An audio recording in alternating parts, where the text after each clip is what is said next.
Kim record is on. It says Michelle, but it's Kim. And then Hannah and Dan. So no Dave yet? Nope. No Dave.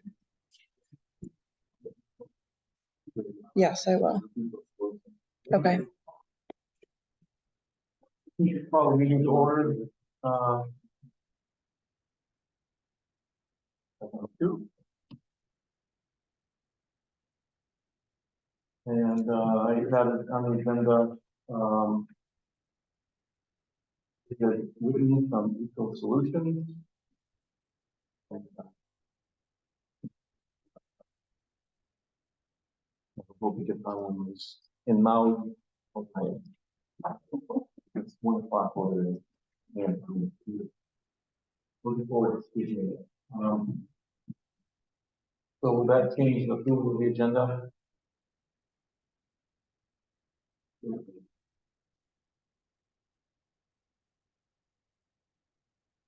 And we're going to do our minutes for last two meetings. Unfinished business. Speakers. Good. I'm Matt Scannell, Chair. Lester Schwab, Eric, Stephen, Bud Fisher, Ron Collette. Not going to be able to make the meeting. Or, yeah, so, PC. Thank you all for coming. We have some representatives from Wyndham Regional.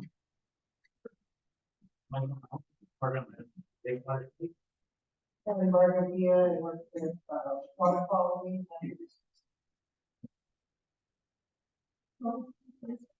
Yeah, please, yeah. Michigan for practice. Stand out of window. Yeah, just yeah, they're doing I'm on software.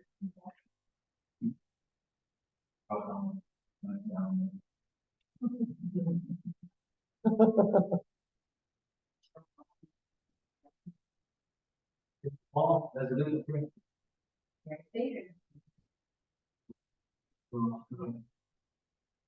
Yeah, we don't have refreshments tonight, I'm sorry. So we have a couple people on Zoom. We have two of our speakers, Hannah Sotak. She was, well, them introduce themselves. Hannah Sotak of Undyne Freshwater Consulting, and Redondo from Wetland Plant Supply. And they'll share what they do and how it can tie in with this idea that we have for a biological reactor, if you will, also known as a living machine for our wastewater situation. And so we've been talking about it in our meeting for a couple months now, just led up with discussion and trying to find some folks to give us some information that can help us along.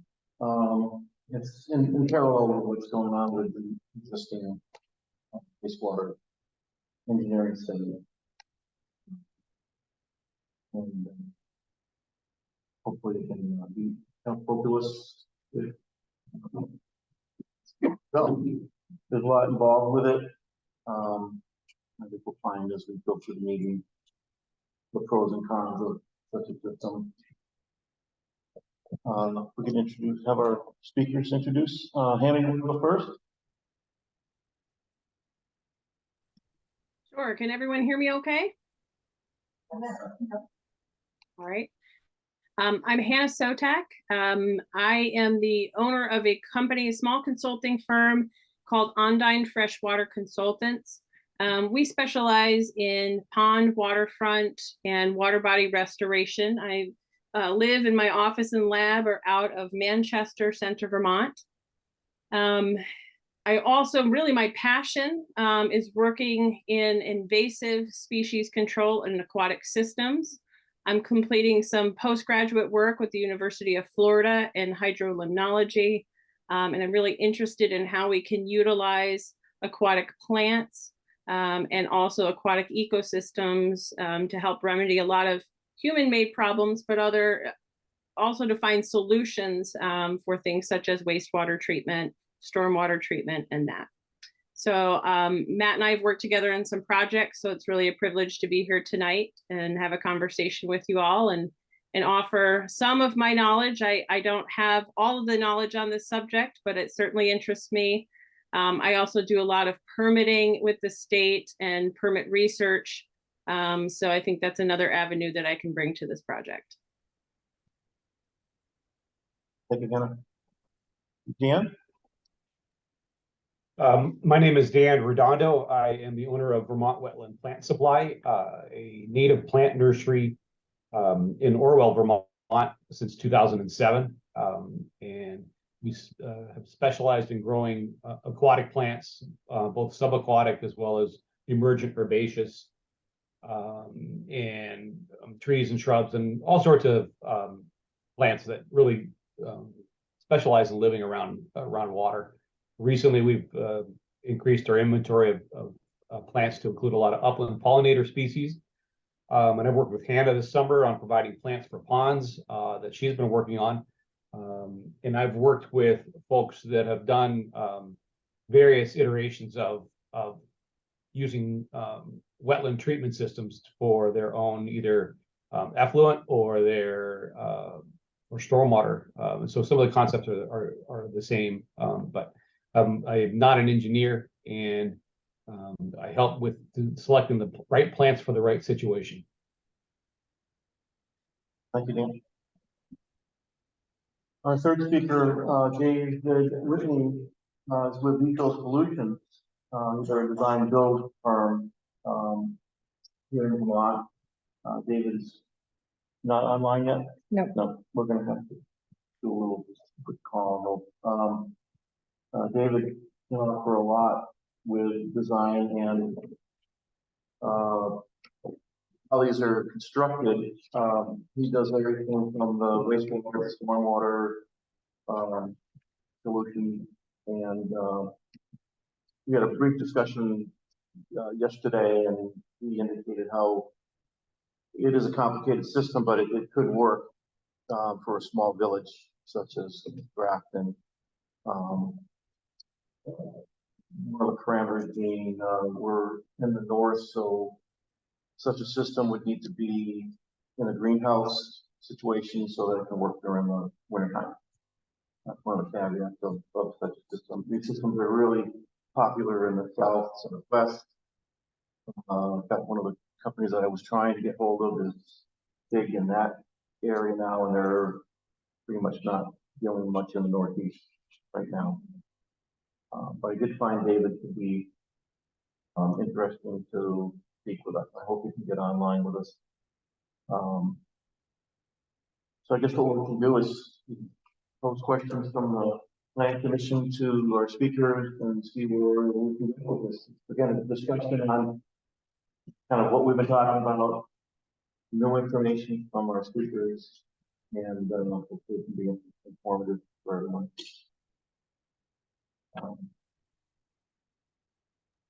Open it. Question. Maybe Hannah, if you want to start with some of the conversation that we had briefly on how the systems work. So yeah, there's a lot of information to be had and to be shared. So I'll try to keep it simple. I don't know how much you folks have already done for research. I don't know how much exposure you've had, but essentially you're utilizing systems that we utilize with plants in order to mitigate your wastewater or your stormwater in a series of basins constructed with different engineering techniques in order to treat that water. Now there's different systems, there's different kinds of layouts. As you were mentioning, there's cold water or cold weather considerations. That's, I think, a big part of the consideration is the climate Also, land selection is a big consideration. What type of soils in the land selected? What type of substrates are you working with or working against? Also, what is the hydrology? All of those things are considerations when crafting an area where you can utilize aquatic macrophytes, which are plants, to help restrain a lot of the nutrients that otherwise would flow back into the environment. When we're talking about wastewater, there's a whole other consideration than if we were just simply talking about stormwater. So the EPA has several guiding principles, and there's actually, I've put together a folder of publications that gives kind of guiding principles around different types of systems and why they're different and what those regulations are. I'll share those with you, Matt, that folder, so you can look through lots of those different publications. But they can be helpful when you start this discussion to talk about, where are we going to put this? How is it going to work for us? What are the weather patterns, temperatures, considerations that are going to go into this? What is going to be our long-term management plan? What plants are we going to use? How are we going to make sure that we're keeping invasive species out of this area? So there are different phases of this, but in general, it tends to the places that utilize these systems have great success, and find that the alternative is a much better system, in the sense, better meaning it's a much more effective system in the long run for wastewater treatment than what we call active sludge systems, which is how many people utilize wastewater treatment right now, is through active sludge. You'll see those big tanks, you'll see aeration, you'll see different processes through wastewater management and treatment. There's different chemicals applied. But there are so many different considerations. One is the size of your town, how big of a system you're going to need, or how many homes it will service. So in the beginning of this discussion, I think from my perspective, we would want to kind of begin to outline a plan so that we can answer questions.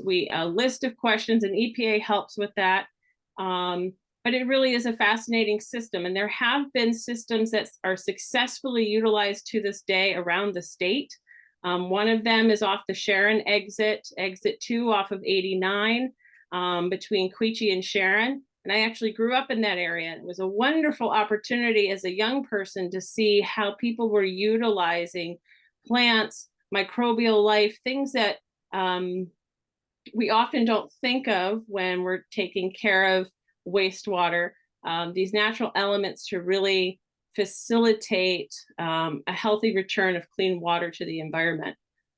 So this is a viable opportunity and option. It's not something that's unheard of. It's actually becoming a sought after alternative to traditional wastewater treatment. But it is something that requires a lot of homework. So I would leave it really at that. And I would say Dan has a lot of experience that I don't have, that I think might be helpful to bear on this conversation, especially when we're talking about construction and plant selection.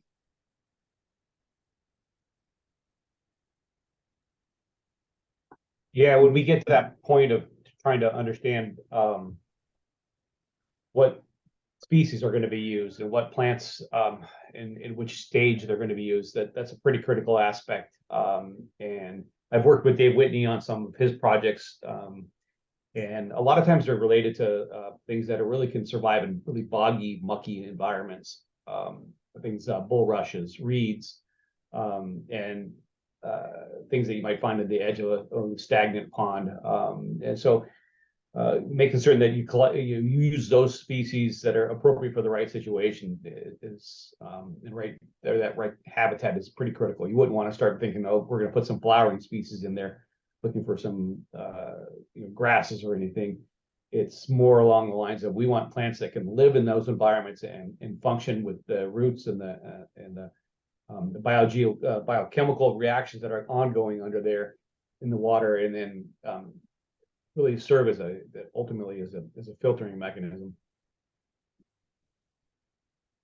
the plants are taking out nutrients as well as other, like, working with heavy metals too, if there's any heavy metals in the water. Well, if you're talking about wastewater, and I think this is a question that really needs to be answered from the get-go. A lot of these systems are called constructed treatment wetlands or constructed wetlands. And there are different types according to what water or what your treatment is, what you are treating.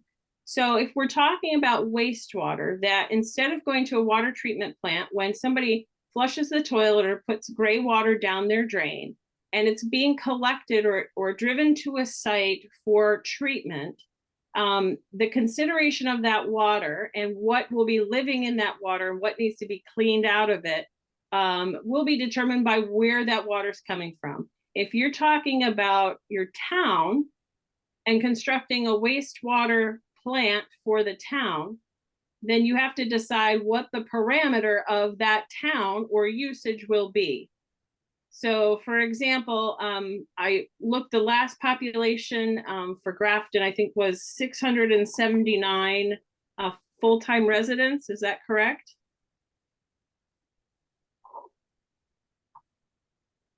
Correct. I think including outside the village, you know. Okay, so in the village, determining household size.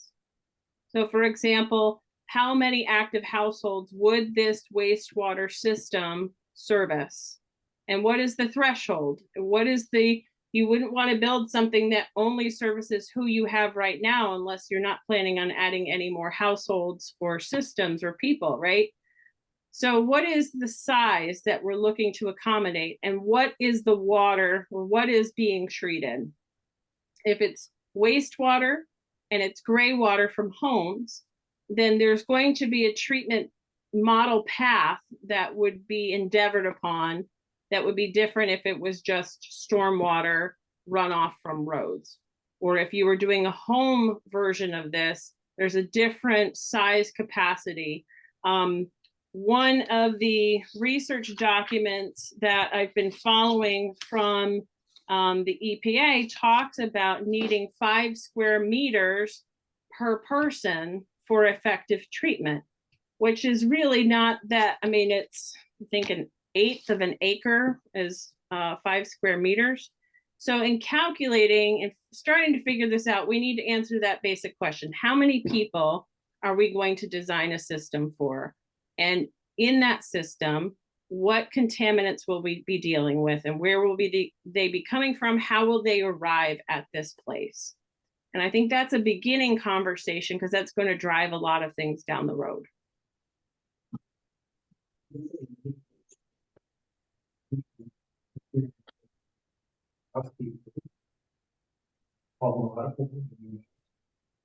I can't hear the speaker. If we're talking about meeting the difference of person and being in the northeast, having to be within a greenhouse, that would be a pretty significant structure, right? Is that a requirement? Did you get the question, Deanna? You wanted to know right. if we did anything else that big. So the systems that I'm familiar with for cold weather do not necessarily require all of the system to be housed in a greenhouse. There are subsurface systems that are utilized for colder weather. But there is a greenhouse consideration for part of it. And maybe Dan, you may have an answer to this, I don't know. But depending on the size that you're looking to establish, there are different systems, and that subsurface system still utilizes wetland plants, but it has more of a barrier so that you still have active microbial life. You have the positive bacteria, and you have the plant roots, and you have all of that life working to clean this water during winter months, instead of simply, if you have someplace like Texas, you're going to have a different growing season, you're going to have a different temperature threshold, you're going to have different levels of bacteria, and you may have an open surface water system. So I am not familiar with exactly what the ratio for a greenhouse system would be, how much land that takes. That may be a different calculation based on how big the greenhouse is, how deep the well sizes are. That I couldn't answer in terms of the greenhouse. So, just to be clear, we're only talking again about gray water here. This is a treatment for gray water, and solids will still continue to go into the septic tanks. Okay. Right? So now, this is the idea behind it. I remember I was reading this when I first got introduced to the concept several months ago. So now the gray water has to still get up, be somehow another pump to some place. So infrastructurally, so far, it's no different than the traditional plan, right? Then now is where it gets different. And the difference is in how the wastewater, how the gray water gets treated, right? Rather than the traditional way, this biologic plant basis. Is that altogether have either a smaller footprint somehow and making it more available to a user like Grafton, or is it a less expensive option? What are the natural advantages of this arrangement for wastewater? So that's a really difficult question for me to answer because I am not an engineer and I don't build these systems or bid them out. But from my review of the literature, the cost of building these systems is similar or less, depending again on how much you anticipate for volume. And then you have considerations of things like cold weather. So those factors can change costs, but you're right, the delivery system would not be different to get the gray water from your house to a water treatment plant that's traditional, or to a facility such as a constructed wetland. How it moves through there is a different system, but getting it there, I believe, is the same path. So that infrastructure would be the same, as far as my knowledge of it. Fascinated with why. I mean, this seems to be a very, very approachable way to handle wastewater, gray water, and yet the state doesn't seem to want to underwrite. Why is that? That's a great question we could ask the state, and I think that we can. What's going on? How is this going to change? Or what do you think?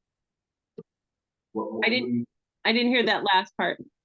What's going on? I mean, if we ask the state, if you've experience with the state, what's their thinking about it? What changes? Is it going to change? Do you see the opportunity for change in the near future, or how does it play? Well, again, I can't answer for the state, but I can say that there are a lot of requirements to be met. And so in any project, especially a multi-phase project in the state of Vermont, there are usually a series of requirements of research of, for instance, when we talked about location, where you are deciding to put this is a very important piece of information because it drives a lot of next steps.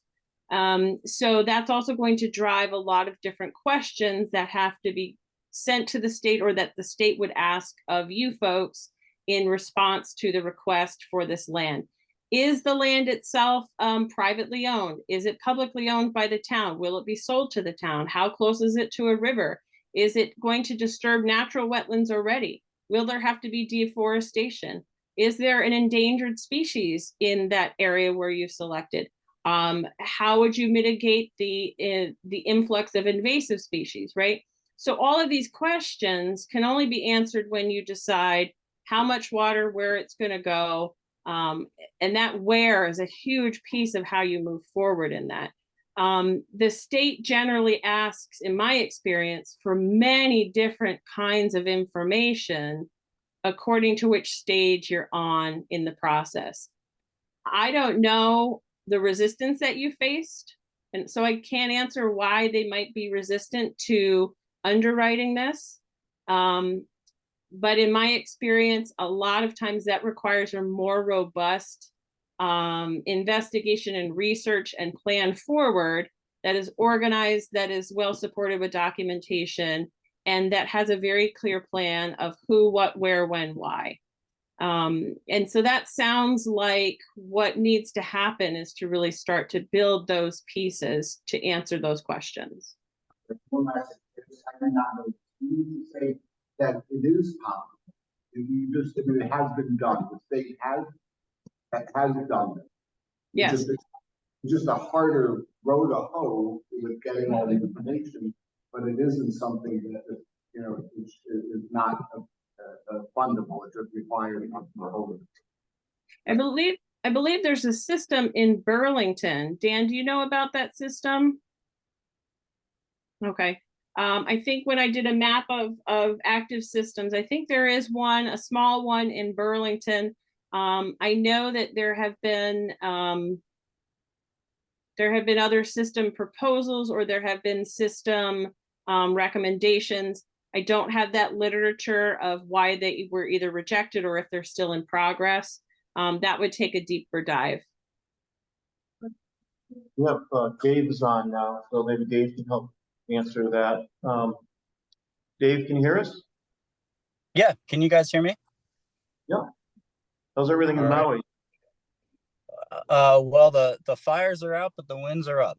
So I'm actually standing by a big wastewater system that we just installed here. But okay, so to talk about address some of the, I've had experience with the state doing innovative systems and doing reuse systems. So I worked on the Sharon Rest area where we reuse the effluent there, gets reused 20 times before any of it gets discharged and disposed of. But I think, you know, in a previous conversation, I was like, well, reuse isn't necessarily an option for what you guys are looking at, but disposal is, right? So what you're saying is spot on. So if you want to do anything that is not included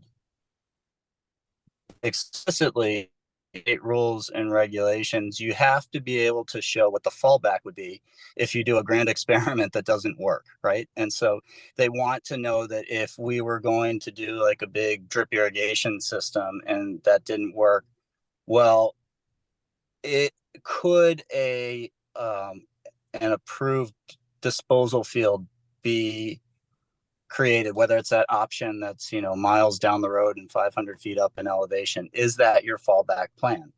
So that's what the state is looking for when you enter into, like, okay, we're going to do something that isn't explicitly approved in the rules, but the rules allow you to provide solutions that aren't included there, right? So that's how we address it. The water quality requirements, those are pretty explicit in the rules. There are water quality requirements for drip irrigation systems. We would be at this flow rate, we would be into the indirect discharge rules, which actually offers you a fair bit more flexibility than the small scale on-site rules that most of us are more familiar with septic systems for our own homes. I did some back of the envelope calculations for evaporation because we've done several proposals for evaporation, and so and we did one demonstration up at Lake Carmi at the state park there.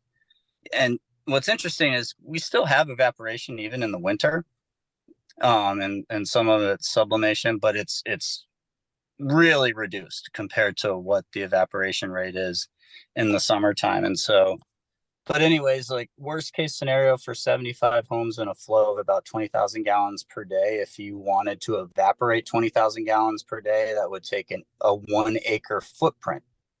Now that's a 1 acre footprint with average winter conditions. Now, if we were able to do that inside, say we were able to create an enclosed space, right? That's insulated and maybe some supplemental heat, but maybe we're trying to mimic like October temperatures or something like that.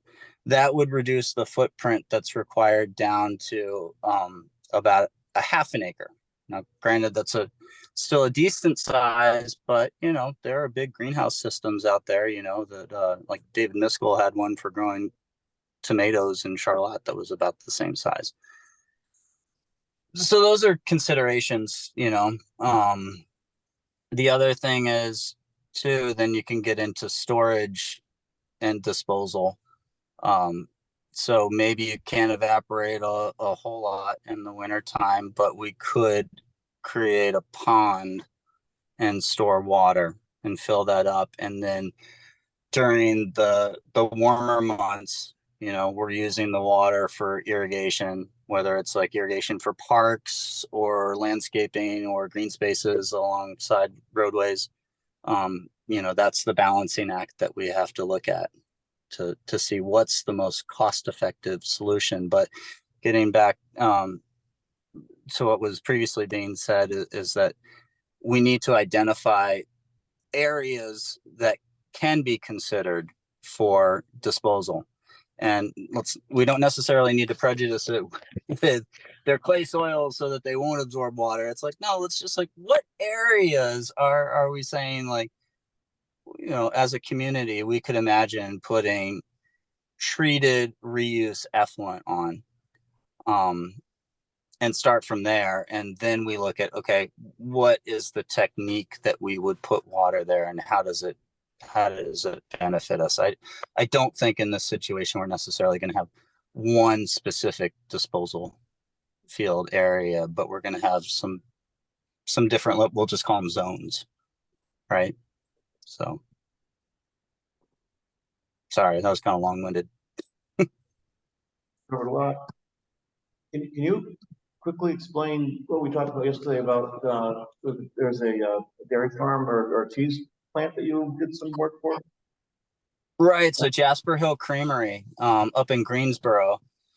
We worked with Jasper Hill to create a methane digester. So we took their high strength cheese waste. It was like the curds. And they had a small herd of like 25 milk cows, and we dewatered their manure, and we took the liquid extract from the manure and we mixed it with the cheese whey and put it into a methane digester and generated, you know, biogas, right? Which was like probably 40 or maybe 60% methane. And then we took the biogas from that and we flared it off and used it for the pasteurization tank, right? So we had to pasteurize all the milk, and you had to keep everything at 160 degrees. So yeah, we took that biogas and we used that to heat the pasteurization tank. And then the effluent from the digester was, after it goes through the digester and you generate the biogas, it was pretty comparable in waste strength to just residential wastewater, right? Because the cheese whey, it's on its own, that waste is probably 10 to 100 times stronger than typical residential strength wastewater. And so if you were to put that into a community system and you had 75 houses, well, then whatever the volume is of cheese waste that goes in, it's going to be equivalent to way more houses, right? But if you had cheese waste and you put it into a digester so that you take it from high strength and then put it down to just, you know, typical strength wastewater, the question's always like, well, what do we do with the biogas, right? And so a lot of people talk about, well, with biogas, we want to generate energy, but at low flows and small volumes, it's not cost effective to generate energy from the biogas. But what is cost effective is to generate heat, right? If you have a use for the heat. So I think that, you know, you talked about a creamery in town, and so they would potentially benefit from having a pasteurization tank is so simple, right? So we just took a regular boiler and we had a stainless steel flare in there, and that was sacrificial. So every 3 years they get rid of it, because in the biogas, like I said, it's only 40 to 60% methane, and then the rest of it is hydrogen sulfide, which is why why methane digesters tend to stink. Well, hydrogen sulfide is just H2S, and then when you go to burn it, you add the oxygen, so it becomes H2SO4, which is sulfuric acid, and that's what becomes corrosive. And then that's why we just using it, disposable stainless steel flare in there, and it's, I don't know, $250 part that they replace. So that's one neat way of handling high strength wastewater. Or you could be Magic Hat and make a lot of beer and generate a lot of electricity. And but it's similar, but small scale creameries aren't on the same scale. Have you done breweries before? I have done breweries, and out here in Hawaii, we're actually working with a distillery. And with the distillery, what we're trying to do is to take the effluent from it and treat it in our plant-based system and grow rye out of it, so that they could harvest some rye to use in their next distillation process. I was like, oh, that's a bold agenda. Perfect environment out there for it, right? You Yeah. get the best. Any other? What's that? I said you had the best environment out there in Hawaii for that. Well, like here on Maui, like right now, I'm right on the ocean at one of our projects, and it's probably like 85 degrees. But then where I stay is up country in Makawao, and I'm at 2,500 feet in elevation.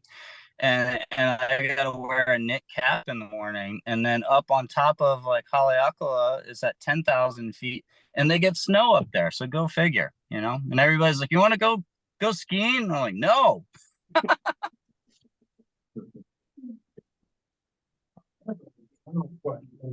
And that is that we have a site, we identified now that will take a drip irrigation system, and the proposed treatment going into that drip irrigation or disposal system is a sand filter. I'm not sure that the sand filter takes out a whole lot, but that's what they're going to be using. I'd like to know how a biologic system like this with plants contrast with other more conventional means of water purification prior to dispersal in like a drip field. We have a minor amount of PFAS contamination in water wells in town. So that is a consideration. We don't want to be just moving the PFAS through the wastewater stream into the disposal field and then introducing it to other parts of the town. So it would be nice if we could have the PFAS out. Another thing is we have the potential for the high strength feed water because we've got a cheese plant in town. We could or not use that to make a very energetic system. Maybe the waste heat could heat the greenhouse that you're trying to grow your biologicals. I don't know. But I'd like to know what the difference is in the water purity coming out of a biologic plant-based system is compared with what we are conventionally allowed by the state agency of natural resources. Well, I could, One thing, I'll just say this really quickly. The one thing is that the state requirements, they're minimum requirements, right? And so many of what we consider conventional technologies are geared toward meeting those minimal requirements. With the plant-based systems, what we see are something that I often refer to as ancillary benefits, because we get additional benefits beyond the minimum requirements that aren't regulated. So many people aren't going after them, but in achieving them in the plant-based system, we're not putting any extra effort into it. And that's why it's an ancillary benefit. One example is on the Sharon Rest Area, the Living Machine. They tested pharmaceuticals, hormones, and caffeine in the wastewater. And they compared the concentrations of those constituents to, I believe, the South Royalton wastewater treatment plant, which was an aerated lagoon system, right? And what they saw was that in the Sharon Rest Area, in the plant-based Living Machine down there was between 90 and 95% degradation of those constituents, and we weren't seeing anything close to that in the South Royalton system. So that's an ancillary benefit. Then with regard to PFAS, oftentimes in wastewater collects and accumulates in the sludge. And that's where you'll see the highest concentrations of PFAS. Now, we're not talking about reusing the sludge anywhere. So typically that sludge would be solid waste that's removed and either taken to another wastewater treatment plant, or it would go to a landfill. Or the third option, which would actually destroy the PFAS, is pyrolysis, right? So you take that sludge, and most of the sludge that is accumulated is actually it's bacteria from the treatment process itself, right? That sludge, you can run it through a pyrolysis unit. So basically they make charcoal out of it. And then you have activated carbon from it, or biochar. And so it's a twofer, right? So you have like a soil amendment that can be used, and you're also destroying the PFAS. So I think another way to kind of answer that is to say that the standards will remain the standards, whether you have a conventional system or a plant-based system. So the minimum standards are required regardless of your system. And so I think what Dave has said very eloquently is that each system has to achieve the minimum, but the plant-based system can help achieve more than what the state even requires or even monitors. So some of those benefits are things that are not going to appear in literature unless they're intentionally tracked and that data is studied. Because in typical wastewater treatment, your product goes in and those aeration tanks have to go through a series of treatments, and that we call that active sludge. It's basically all the stuff in there. And there's many different systems, whether it's microbiology or it's a chemical system that they apply, something like alum. There are many different steps to mitigate and to gather those substances in such a way so that the water can be clean to release back to the environment or be back into a treatment system. That threshold is not going to change for you regardless of the system type. The system type, however, can help to create benefits if you were to look at something like a plant-based.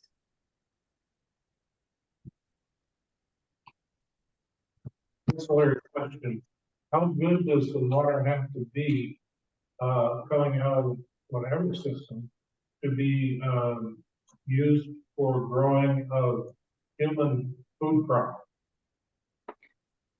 So, food. Yeah, and I'll just say the one issue with using treated and reused wastewater effluent is just public perception of food that's grown in anything associated with wastewater. Now, I'll tell you from my personal opinion, if it were your own house, right, where you know what's going into your body or your other family members' bodies, you know what potentially is accumulating or present in your wastewater. In a public wastewater system, Not everyone is going to have that awareness or the intention to say that, hey, I want to make sure, because I know this is being reused to grow food crops. And you know, you may have somebody with chemotherapy that's on chemotherapy, right? And they may pass through some things that may be detrimental to growing plants. Or you know, somebody doesn't care and they pour antifreeze down their drain. Or, you know, you have drugs in the community, right? You know, methamphetamines, things like that. You know, I'd love to be able to say that, hey, it would be a great idea to take reuse effluent and grow food crops with it.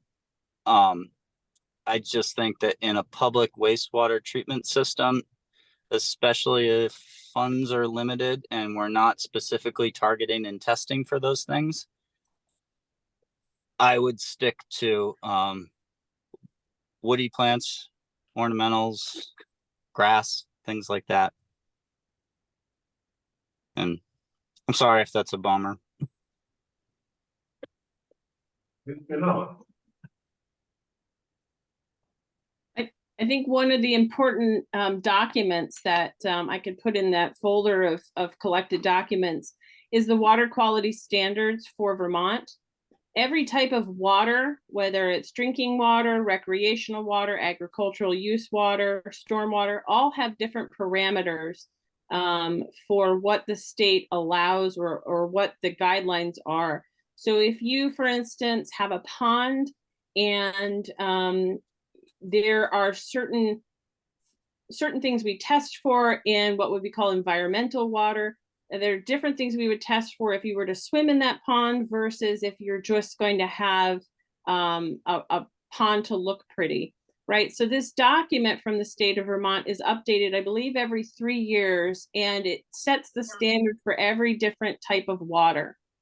And so what would happen with that water post-treatment, also going into this project, has a certain parameter of what the state says that should be in it and should not be in it, and therefore what should be tested, what you need to have for that. And so I think, you know, what you're talking about, recycling that water for crop usage or for some type of food production, really exceeds the parameter of the project. You're looking to return the wastewater or the water that is treated to be suitable for return to the environment or to use within an irrigation system. And the state of Vermont will dictate what that looks like with their entire water quality profile. And I'll add to that, just on the bright side of things, with wastewater, when we've grown edible plants in our Living Machine systems, and we've tested for it, we've never seen viruses and pathogens that are present in the wastewater found in the fruiting bodies of some of the foods that we've grown, like bananas and tomatoes and things like that. So that's what most people think about associated with waste when they think about wastewater effluent being reused with food crops. And that's not the concern, because we're not seeing viruses and pathogens move up through the plants to their fruiting bodies. I think, you know, you hear that, like, well, you shouldn't water lettuce with wastewater, right? Because like the wastewater can sit in like the little wrinkles on the lettuce.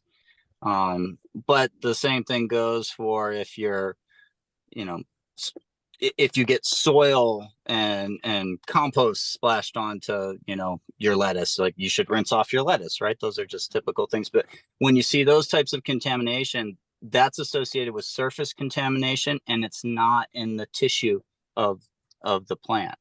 So from that perspective, like, okay, if we were to determine that, yeah, you know, there aren't a lot of, I mean, we're pretty controlled about what's going into the wastewater, and we don't have to worry about some of those other nastier components, then that's not a risk. But like I said, when you get into a public system, it's really hard to regulate and maintain that without routine testing.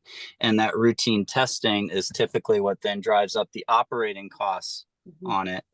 And then additionally, my experience has been with growers that have been using, because here in Hawaii, especially, they have a big reuse program here. They generate a lot of reuse wastewater, and farms are rejecting that reuse wastewater because number one, they can't maintain their organic certification for their farms if they're using the reuse effluent. And then there's also just public perception. And as soon as they find out, they stop selling them in the grocery stores. And Dave, I don't know if you've encountered this, but I think one of the things to put in process is the understanding that there's a lot of public education that needs to come with how people interact with their wastewater treatment. Because like Dave said, people still put things down their drain without thinking of the impact to wastewater and then also to the collective process and the chemicals and things that are needed to mitigate that. So it's really important that you begin to have a conversation about, we need to have more days where people can turn in things that they would normally put down their drain, from paints to turpentines to medications to whatever it may be, where we need to start having resources within the town to say, bring your used cleaning solutions to the town hall in these days, rather than just dumping them down the drain when you have too many you don't want. So there's components of participating with a plant-based system that require that interface with the public that I think need to also be on the radar as part of your maintenance plan or the maintenance going forward, is that continued public education piece. And regardless of whether it's plant-based, in any community wastewater system that you're doing, where you're going to be doing land disposal for that wastewater, you're going to need to do that, because they're all based on biological treatment. It's just that, you know, the plant-based systems that, like I said, they have ancillary benefits that go beyond the other treatment technologies that have been developed to pretty much explicitly meet the 3030 BOD and TSS standard that's out there, which is just organics and solids. Now, if any of you have ever had the chance to go to the Sharon Rest area, there's awesome signage in there, right? Because the public can come in and then they can walk around the catwalk. And when they walk around the catwalk around the living machine, there's signs that show like what's being done and explaining how the water gets reused for toilet flushing. And I've got to tell you, over the past, it's almost been operating for 20 years. It's been operating for 18 years now.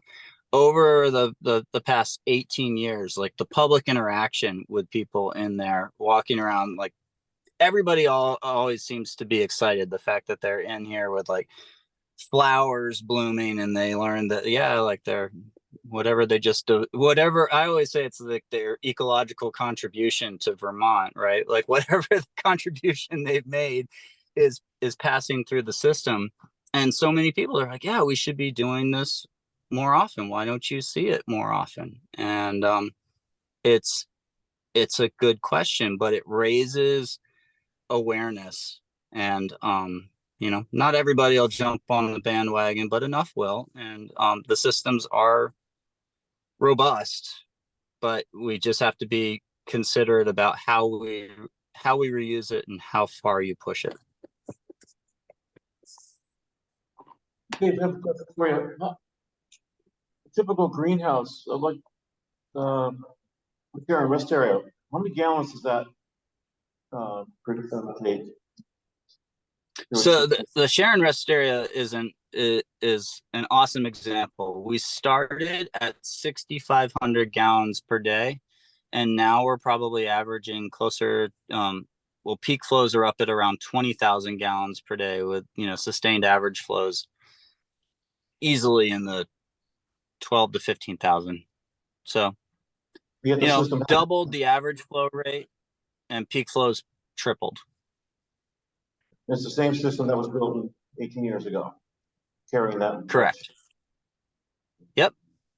So for a system, we were originally looking at 30,000 gallons for the 60 to 70 homes in their village. I think they bumped up to 40,000 for backup purposes. So we're not talking a big greenhouse, if we were to build a greenhouse.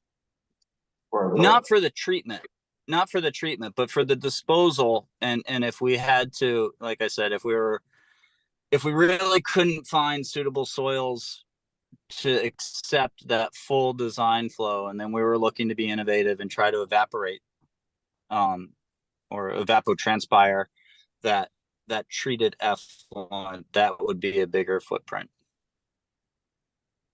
And right now, Karen's water goes where?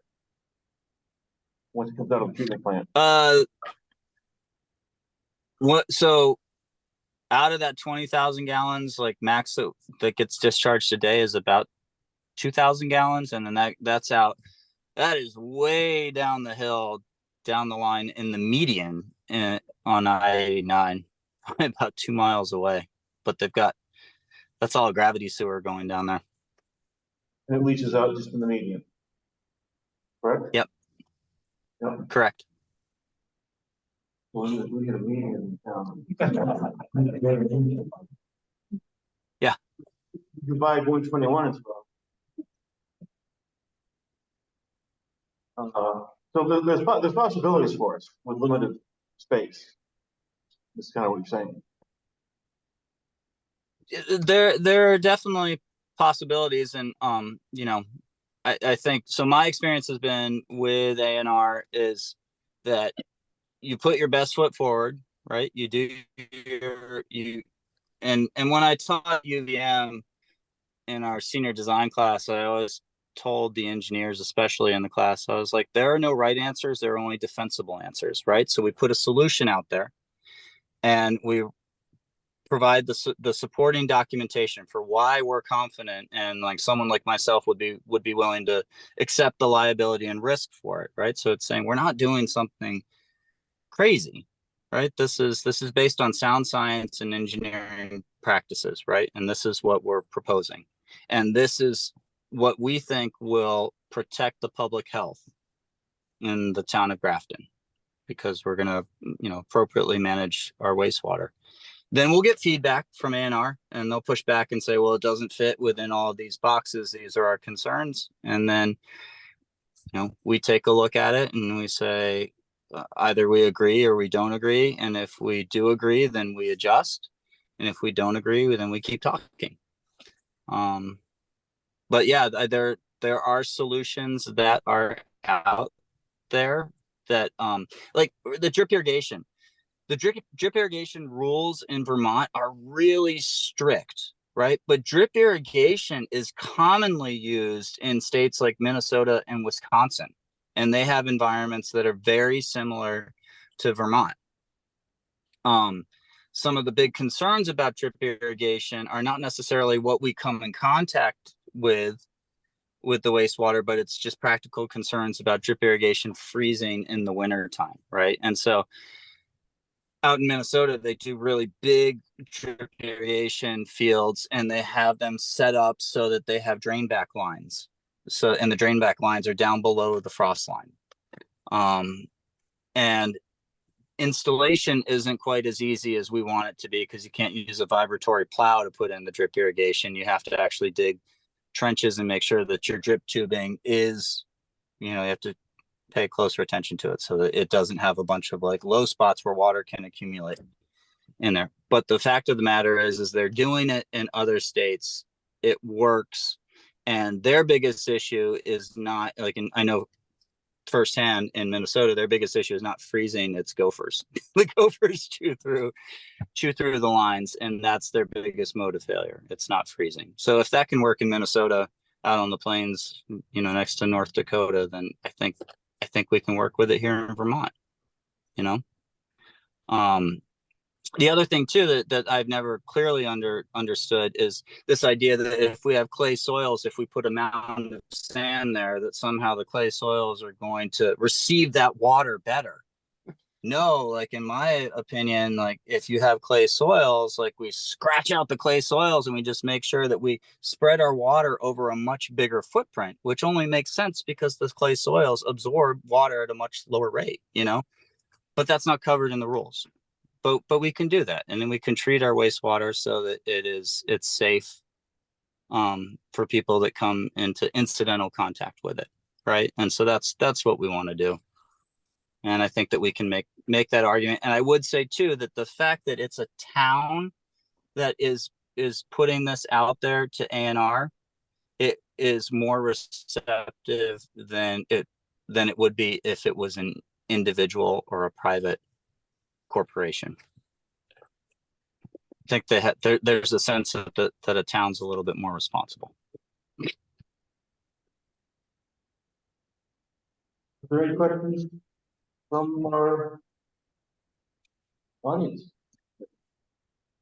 Yeah, Margaret? I was just wondering about long-term maintenance, and often these systems go in and everybody talks like things to put them in. But what is the maintenance and the care of these systems look like in the long run? So the Sharon Rest area, as an example, since we've been talking about it, it's had an operator that comes, I think 3 times a week for about 2 hours a day. Most of that time is spent just recording things like data that has to be reported to the state. It wouldn't be significantly different than if you had an activated sludge treatment plant or any other mechanical treatment plant. I would say that the skill set may not even be as complicated because we're not using chemicals to coagulate or flocculate solids, right? So yeah, it's not a lot. The reporting with any of these larger community. I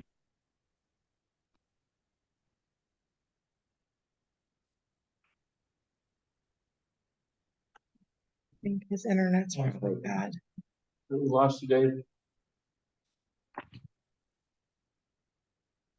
Until he comes back in, there was a study done in 2016 about cost comparisons between the systems, and in the total treatment plan maintenance costs, they averaged about $0.25 per fiscal year less, plus or minus, of the traditional systems. And also the life cycle of those systems tended to last longer. So if you look at your cost over a certain amount of time, and if it's a longer life term, then you really are, even though fiscal, you may see a certain number, if you stretch that out over the lifetime of the system, it's a more cost effective. And that's just what they found, again, in 2016, when they did, they did an assessment of all of these treatment systems and what they were looking at for cost, long-term, short-term investment. They also found that there's about 1/3 of the cost of conventional wastewater treatment plants, but that average is skewed by cold weather climates, and by complications that can come from soil, depth of soil, bedrocks, wetland, that kind of thing. But it did show that there was a reduction in cost with this particular type of plant-based system for the long term. It also showed that there, over the length of time with treatment, that pollutant loads were addressed at much lower rates. They were able to mitigate pollutant loads, and they were also able to assess wetlands, lakes, rivers, and streams, and find that better impact of water quality on those adjacent water bodies, unlike traditional wastewater treatment. So again, the same amount has to be released, right? The threshold numbers are the same, but like Dave was saying, those positive benefits were adding to the environment in positive ways.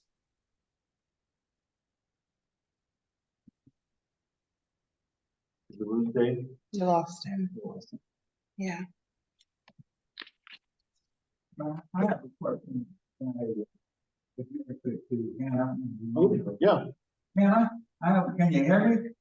I could kind of hear you. I couldn't hear. I have a question for you.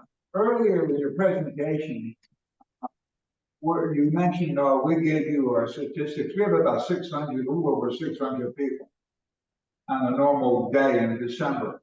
But during the summer months, it swells. We have something like 35 Airbnbs. And some of these B&Bs hold as many as 14 people. As well, we have a village inn that often has weddings. How many rooms do we have? Including the house, we've got 40. Which can swell to 45 more rooms. Can these systems handle this fluctuation? Well, I think what Dave was saying a few minutes ago would be bearing on that answer, that the Sharon Rest Stop property was designed to, I think you said, to handle between 3,000 and 6,000 gallons. I think that was the number he said. And that now they're treating much larger than that. So there does seem to be some flexibility in what it can mitigate, but you also want to create a system that has that flexibility built into it and not find out that the system isn't going to handle that. Those would be questions that I think Dave would be able to answer in terms of size and in terms of type of sequestration, because again, this kind of goes back to where is the system going to be? That's going to drive a lot of these factors. If the system is going to be right in downtown Grafton, say somebody decided this property is going to become where the system lives, that property's suitability for the system may drive up costs. It might drive up also what it requires down the road for that influx of human beings. So is that system going to be compatible for that threshold given its environment? And so those are all, again, I feel like land and where this could be put is really going to drive the answers to some of these questions, including how many people can it manage? How many households? How much gray water can it really manage at a time? But that's an important point, that influx, that seasonal influx. Do you have any kind of water usage data for the town that you could see what the water usage change is per month? I don't believe we do. Okay. No. That's a negative. I don't think we do have anything. Okay. People have their private wells. So it's all private wells. That would be a big undertaking to calculate that number of water usage then. But I think it would bear into the conversation for sure. How do you assess as a town? Is it simply by what the availability is, for example, on an Airbnb rental? How do you assess that population difference, or do you? no, But we don't do that either. Not yet, anyway. So for instance, you have a house that can house 14 people, but it has 4 toilets. That wastewater is going to their septic system, but the gray water coming out of that home is, more people are going to be taking showers, more people are going to be, there's more dishes washed, more washing machines, right? So you begin to talk about usage rates. And I think that flexibility would have to, again, it would really depend on where the system is. The capacity will be really driven by where the locations for the system would be.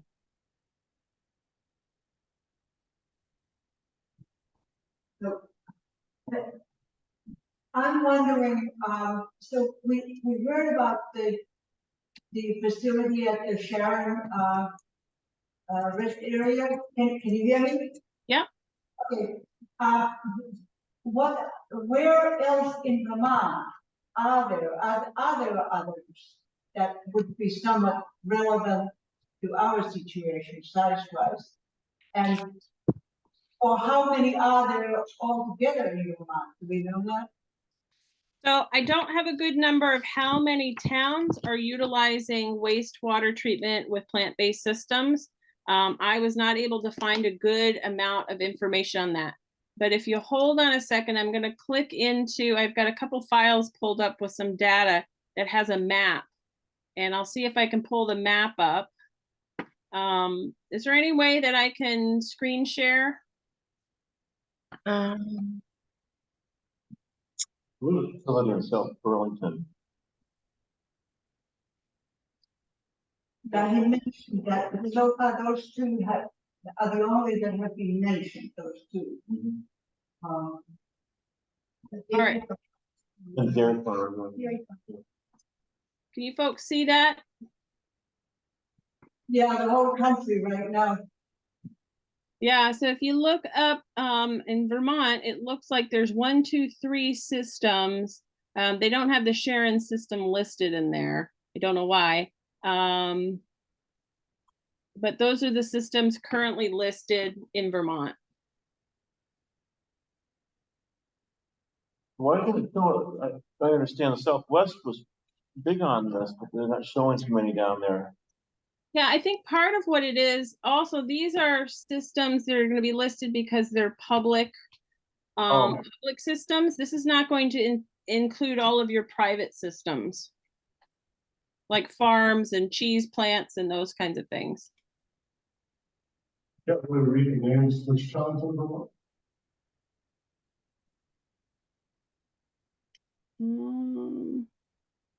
I mean, that's again, according to this map. I haven't seen it. I haven't been there, so I don't know.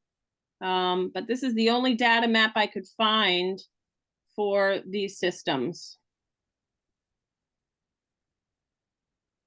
And I can put that in that folder of information. Thank you. Okay, thank you. So Dave got back to me, his phone overheated and shut off. He said we can email him any other follow-up questions. So if there's any other questions, we can email him. I want to reach back out to him for more information. Maybe he can come down and meet with us another meeting.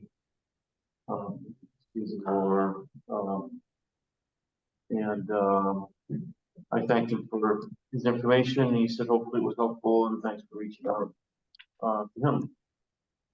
So we thank Dave, and are there any other questions we can offer Hannah or Dan? Dan, you still there? No, he's gone too. Well,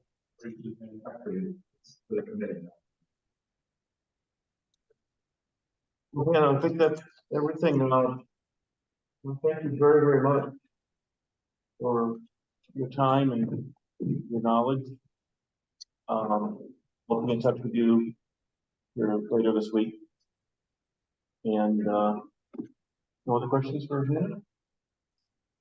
Yeah, thank you, Hannah.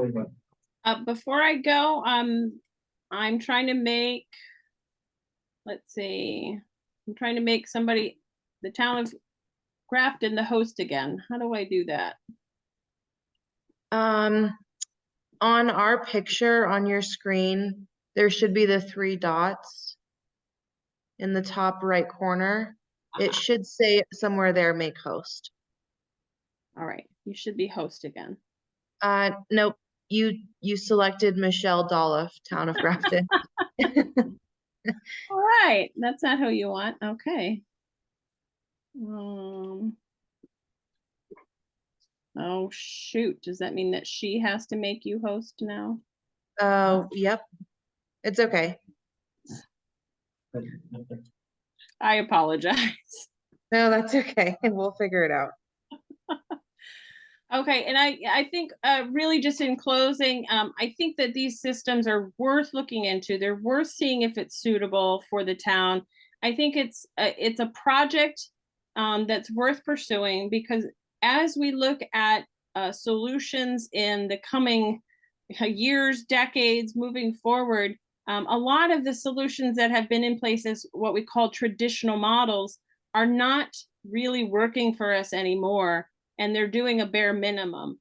So systems that like this are not crazy, edge of sanity ideas. They're practical systems that are now coming onto the scene as viable, not alternatives, but viable solutions to the same issues. So I think, you know, it's worth pursuing, and it's worth creating a plan to say, what is our on-ramp to deciding how we're going to treat our gray water, and what is the next step, and what are the steps ahead, building that plan to decide how you'll move forward. And so I just leave that with you and say, in that plan building, if I can be of any help, I'm happy to do that.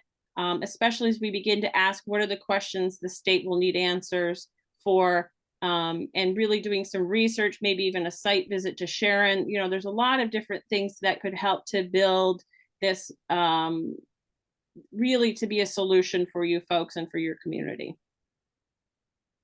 Great. Thank you, Hannah. Very good. All right, take care, everyone. Bye. All right, bye. Bob. A lot of us from our meeting. School. Very brief. So how is what your group is doing, this concept, going to interface with what they're marching ahead on the traditional system? I mean, do we have parallel paths here, or are we going to somehow meet? Well, we're parallel.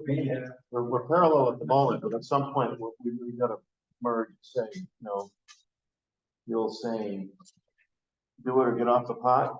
And that's kind of physical what we're doing there. How about that? But I've been intrigued by it for a long time since we actually worked on the sharing system. Yeah, Kathy actually helped print one. Yeah, it's funny. I came to that channel. Early Saturday morning. Yeah, you're like it. It's unfortunate. I think it has been under service. It's been closed for a little bit, but it might be reopened now. Worth checking out. But I frequently stop in when I have a chance just to go in and see things. And I look at plants that, wow, those are 18-year-old plants that are growing out of these giant cisterns and doing their job. And it's amazing to hear that it's treating 20,000 gallons. I know something we all didn't know that. The idea that the plants are treating this effluent the same way the chemicals are.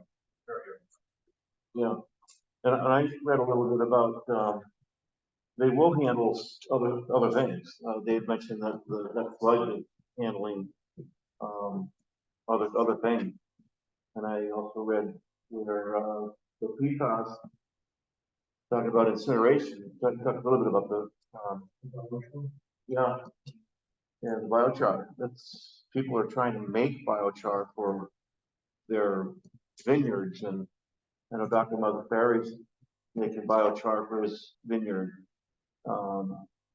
And the possibilities are endless, they really are. And technology that I'm surprised that they haven't really. Yeah, well, it's interesting because if the Sharon thing has been there for 18 years, and we have not seen any kind of a substantial increase of this concept around the state. That raises the question, why not?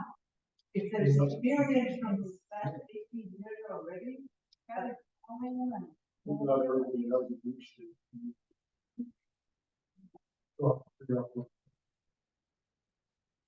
But he also mentioned the evaporation. So you evaporate some of the water, and use energy, or you build that half-acre barn that can do other things, and you're heating it. So that's where someone like Dave, we go down that road at some point. Okay? There's a design build company that can look at this further for us. What's feasible, what's economical. They always do a study of if I was allowed to. Well, this data that it's not going to go away. What we've done so far. we could have 3 engineering studies now, we've got some information that would be valuable for them to move forward. A question about this. I see we have one representative of our select board here, who's also committed to the planning commission. But at what point is our select board going to be discussing this possible option? I think it'd be nice if they hear it. It would be nice. Rather their cage once, urging them to at least show up here, participate in these zones. Going back to what Lisa was asking, I think the real reason that it's not cooperative.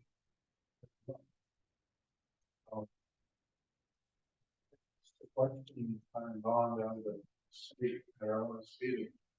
What the sand filter would take out, would it take out PFAS and pharmaceuticals? Immediate response came back, well, the state does not require those things to be monitored. I don't really care whether they care to be monitored. I want out of the system. PFAS has been demonstrated to be bad for us, so let's think about how we get it out. And these systems are more, they're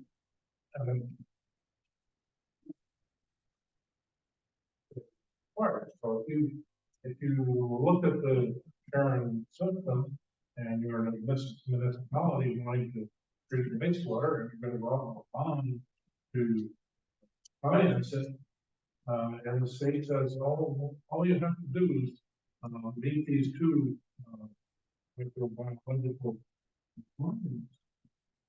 And if you're good, and then we went to this plant-based system. Oh, well, that's too expensive. During the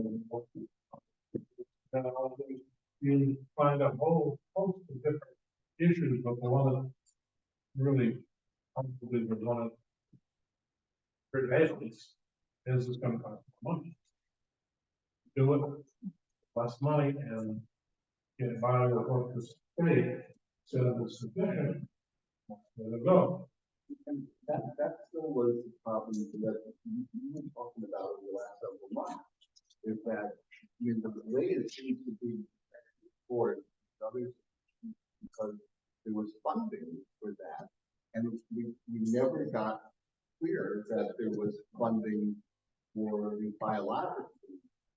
And they're saying, this is the first time, I mean, I'm glad I got there, but they were saying, and I'm not sure they answered it, but they said that if you check all these boxes, and there's a lot more red tape, and a lot more complicated than it could be. And that was the first time I heard. Yeah, well, it's showing A&R that we need another solution here, and what's the other idea? I've heard the why hasn't this, where, if it's really just that simple, that there hasn't been money. I mean, it's like no one else has ever gone to check all the boxes with the state to get the state to take up, to try this arrangement out. And I don't get that. That would be the hope.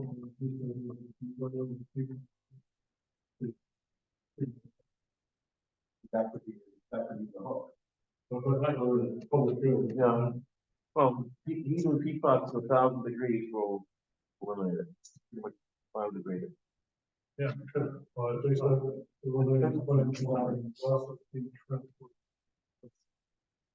Yeah, if you heat it less than 1,000, you don't grade it, it moves it, but if you heat it, because it is cool. The PFAS is a whole host of different Yeah, chemicals, the probably. carbon, chlorine bond, very tight. Chlorine will just Probably, yeah, probably. they're all chlorinated Teflon as your example. Yeah. Polyteflonfluoroethylene. Yeah. It really likes to bond up tight. If you want to mix with Teflon, you have to pack it with some really exotic acids to break up the surface enough so you can stick to it. It's just inactive. But the chlorine carbon bond, if you heat it hot, it can break. Yeah. You put the Teflon frying pan on a stove and you cook it to the point that the aluminum is almost glowing, and the Teflon is put a big fume out into the air. You have broken down that bond between carbon and chlorine. Yeah.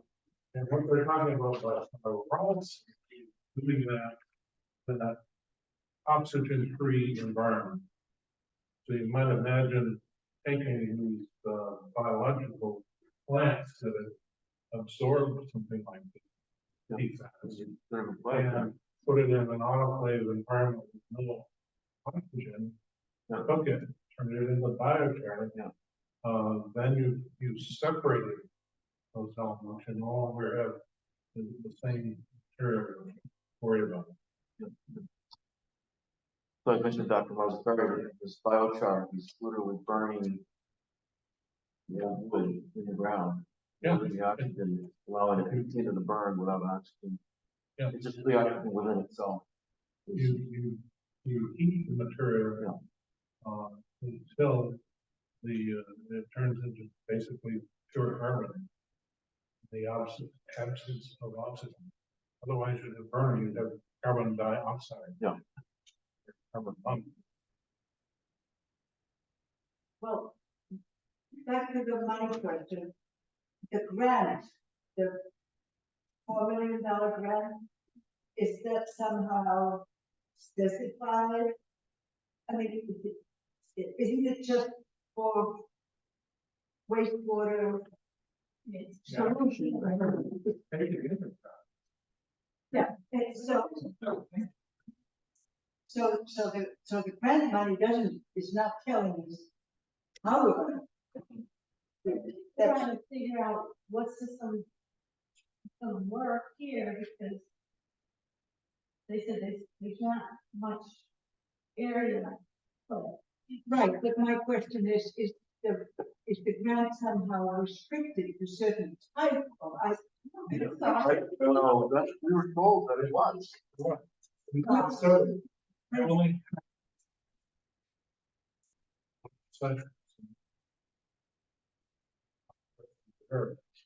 Said that because this is not an accepted way of wastewater treatment, the grant money could not be used to support it.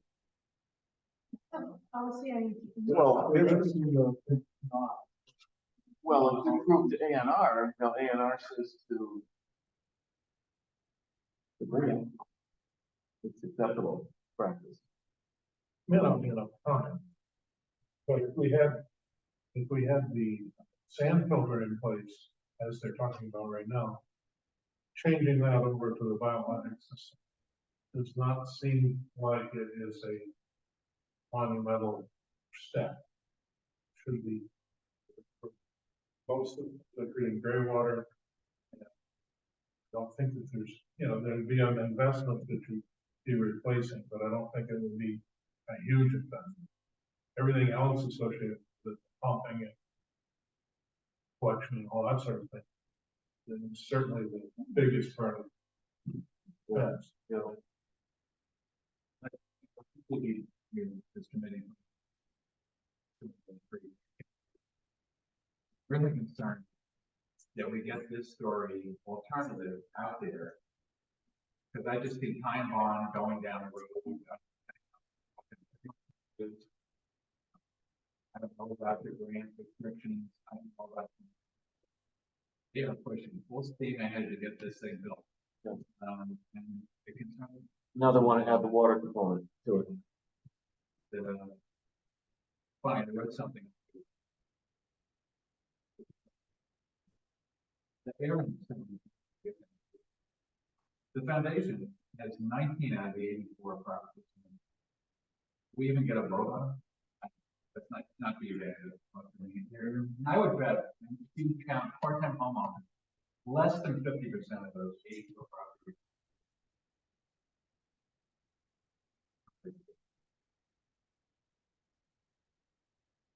Thank you very much. Yes, thank you for coming, Bob.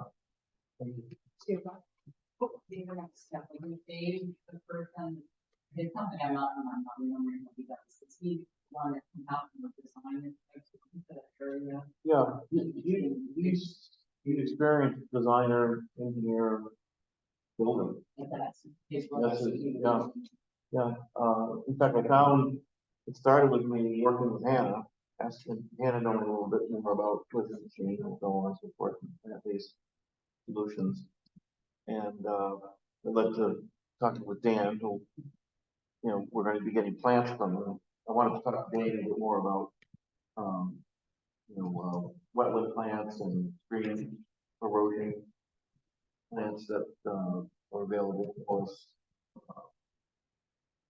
And then it led to Dan saying, oh, gee, have you talked to Dave Whitney? And it's like, oh, no, not yet. And he's the guy who was hold of for a year now, not just him in particular, but someone like him with the experience. And it's led that little network that we finally got this trio together here. But Dave would be the next one, yes, to come in and let's talk a little further on it. You guys can't do anything. No, we're just investigative. Yeah, Here.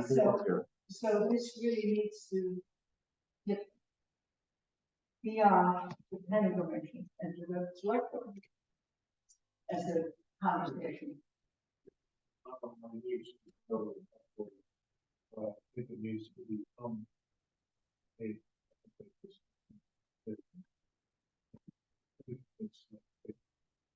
legislative,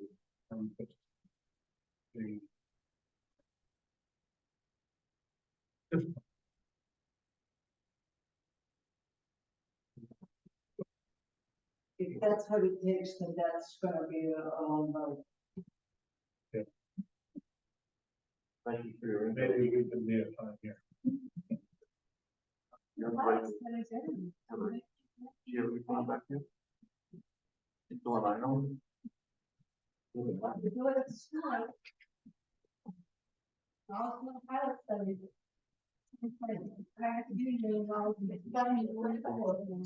Why can't we have a pilot program here? No, Zoom in. no. No, we sent out an invite to Heather Chase. Did she make it? Oh, she's in Ireland, isn't she? She was. When am I gone? Is she? She's on a committee. Oh, yeah, was she? I'm just planning to go to the ancestry of Vermont in Ireland. Oh, We're gonna have committee, so she's in Ireland doing the study. Oh. Yeah. But, yeah.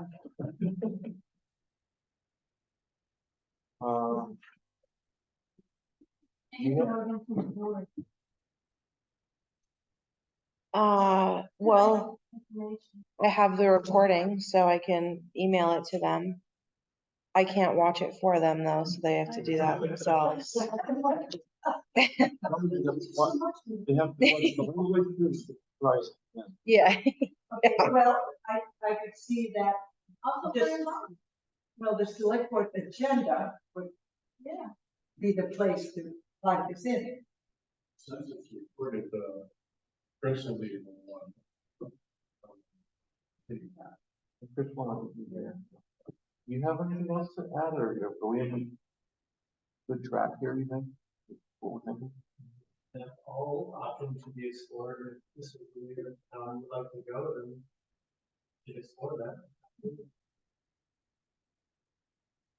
I like to see time run, just look at what we talked about tonight as as a possible option. Regardless of funding, just. But again, the select board will have to make this request because time works with the select board. Yes. Yeah, we asked to have it looked at a long time ago. It's been over a year. I don't know, they don't have experience. with this, this, they might be harder for them. Besides, really, how, and maybe, help you guys. I think it's, make it look before. There's stuff into the traditional. And you look at the traditional stuff, and that's where they start to, what companies are gonna come and do it, and they're talking big companies. And that's really mindful. So let's stop that. Well, that's-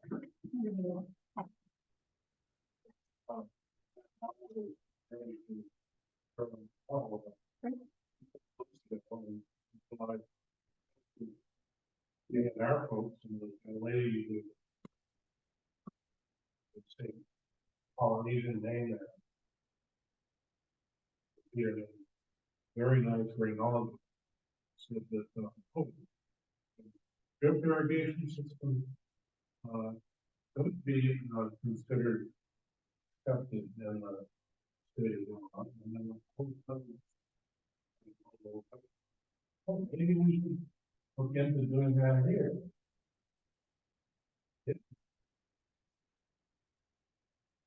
So 60% presentation.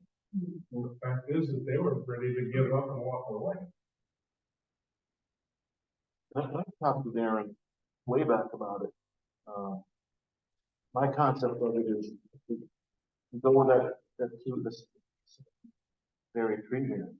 That water now goes into a living machine that is clean again, and then that water, even cleaner, goes into some sort of drip. Not just the gray water coming out of your septic tank, going up the road. It's going into something else. It's gonna clean it some more in a good way, and maybe use some of that energy from it or whatever. Clean up PFAS if we can. And now it goes into the drip. That's what I envision. And the greenhouse at the same time can produce the most beautiful cut flowers in Vermont.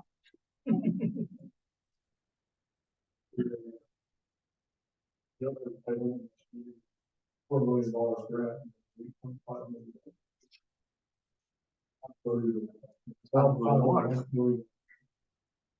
That's not including water. There's another study that has to. So maybe we say, let's stop it, because we don't want to lose the water. Everyone's water is good. Having your own water is key to any home. Rather than the municipal water, your municipal water is subject to all kinds of invasion in the system. So having your own water, collect our gray water, into a system that we're talking about here. You know, maybe we stop, sign bond now, and just say, yep, that's it, time out. We're going in a different direction. That's my opinion. Yeah, we try to do before we got. It seems like this, like, over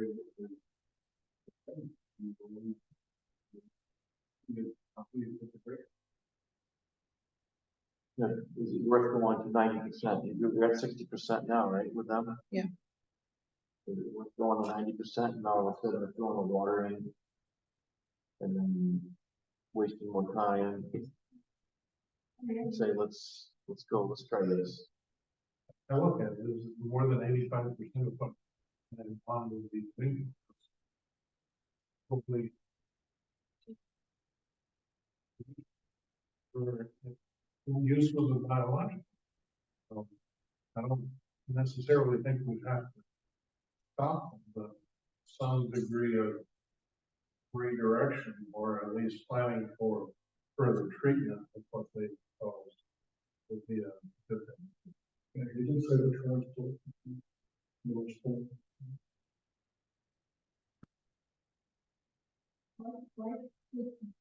Why couldn't the transport be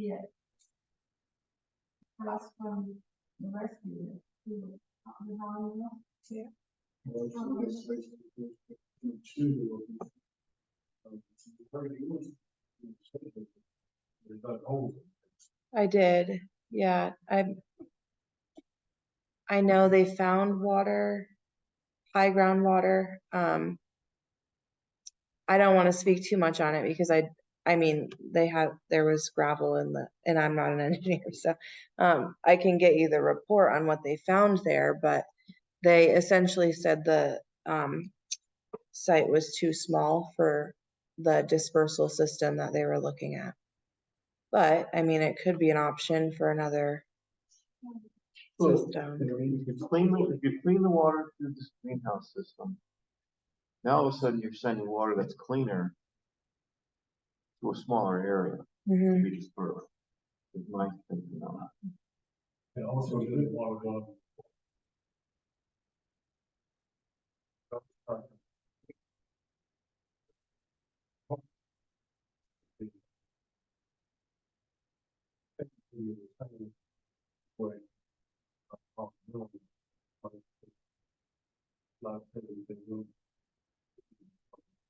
Yeah, we didn't go up much farther off of the trail that's already there. There was some, but it was down pretty deep. Because that guy said, look, Dave, Yeah. said you could take the clay out.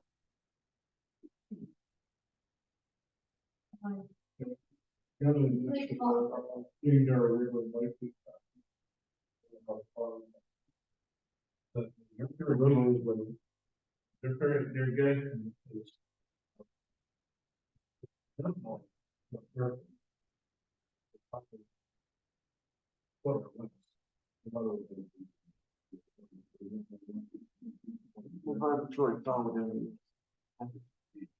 But for the frost that you did. That's just very interesting. Thank you. Thanks, Joe.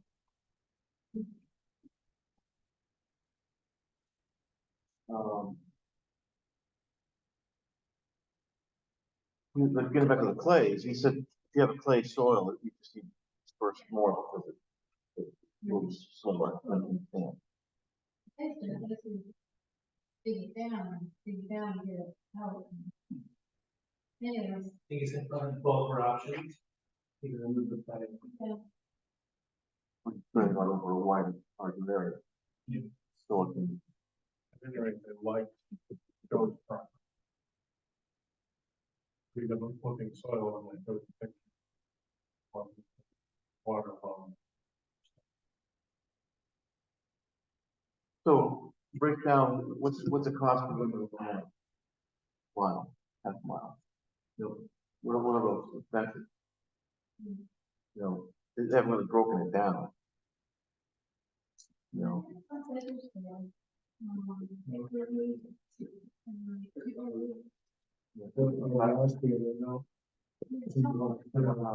probably just 2 inch one out. Not that big. Is that right there? Maybe Going that far, yeah. But in town, it was just a 2 inch line coming out of home. But, if you look at the friction line and the strength of your pipe, I think you're. Maybe, eight is probably the strength. I don't think. It's more than two. Talking about the auxiliary pump station. Like, I don't remember who it was, might have been Kent. And they asked about what happens. Or somehow or other you've got some pumps which are fairly, energy intensive. Lines of electricity. But then, kind of that. Everyone's home, it's without power, and they can't have water anyway, because the well pump's not working. So it might have a, Except for the ones that have generated. right. So maybe the pump doesn't have to work. Not maybe not. maybe have a 20 pump during the power outage. Pump through it, rather than the big pump, you have a 20 pump. That just idles it along. Some people that during the power outage, you don't fuck with them. So, and then the other question is there a problem? Is there a problem with what we're doing now with current system? Something like, is there a problem now, or is there going to be a problem in the future? Question. The septic systems, the water wells, too close together. And so Right, but there isn't a problem now, is what you're gonna get from down in house. There's no problem. Is there a problem? But if something fails, especially if the foundation fails, it's already failed once, almost that. Fails again. I don't know, where I was, where's the system? Where- So there's parking lot, so. I don't park, right? I think so. The threat that we heard behind the bomb. Threat that they said, oh, you want to do this before your meeting. But I didn't quite understand what happened. Remember that? Yeah. And the idea being that somehow or another, that if there was a failure, that somehow or another, the state could come in and regulate or demand some sort of system, and then again, what would happen? If would they then pay for it? Why would we? I mean, Yeah, what's that about? well, why wouldn't they regulate it? They want to regulate everything else, Yeah. so why not regulate our poop? Yeah. So, Because the regulations for your quality of water, and change that. There you know, when we did the school studies. I don't know how they picked Grafton and made it without a hat in their study. And found, which is a couple houses under them. And one family was moving on the line. Waiting for a system. They would build a system. Grafton, drinking water. I think the source comes from the school.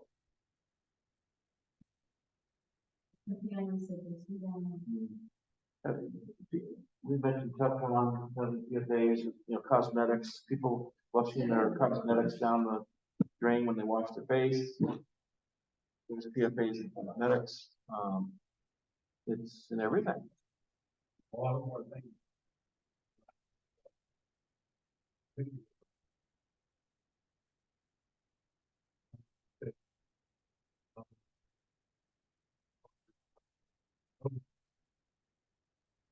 Yeah.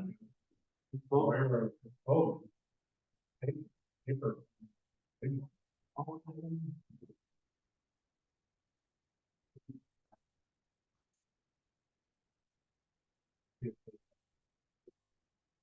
Recently. And PCBs that we got at high school, finding, the old mimeograph paper. Had it. Yeah. And it could be in the construction, the adhesive, the concrete, from the 70s. All with good intentions, but when they did it, used it, but now you know. And then the testing gets better and better. Parts we're studying parts per million when I was in college. Now it's parts per billion, now it's parts per trillion. It's like, that's pretty much, you drink a bottle of water, you're gonna have parts per trillion of the PFA in your mouth. Drink a bottle of water. I bought chicken water. I'm thinking, state of California says this can cause cancer. It's like a metal roll.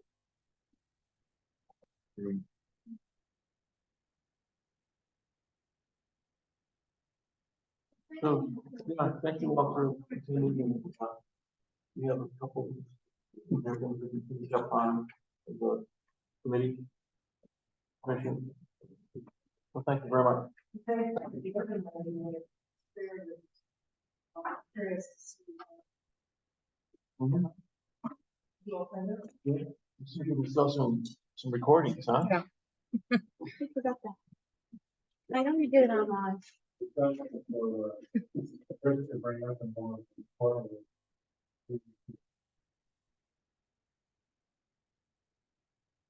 Thank you.